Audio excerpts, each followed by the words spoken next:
Alright, so for our first progression, we're going to start with just ring stability. In the bottom of the dip, you want to make sure that the rings are nice and tight to the body. The further out they get, the less stable they're going to be, so it's going to start shaking like that.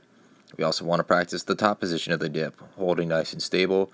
You can make it harder. Well, if you see that when they're out further, it's going to start shaking. Making it harder, you can flash the rings out and try and hold that support position. Definitely a lot more difficult.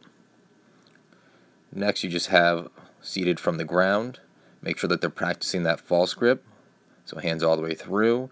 They don't have to completely flash out the rings like that if they're having a real hard time, but they're going to start either with bent arms or fully straight arms, pulling the rings to the chest, through, coming through the dip and transitioning, and back the opposite way after they press up to the top.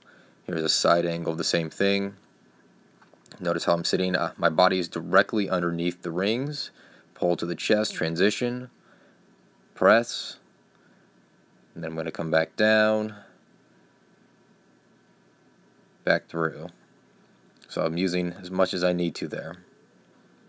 Alright, now we have the banded seated in an L position. This is more of a transition drill. So holding that false grip still, they're going to have to come up with a lot of speed through this and transition through. This is good for both kipping and, well, more of the kipping muscle up, but it's also good for practicing strict form.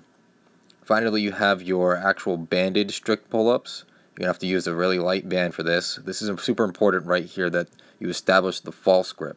Without the false grip, this is going to be completely impossible. Have them lower themselves down into the full bottom position, strictly pulling themselves back up. Bottom, full extension, pressing, and back down. Full extension.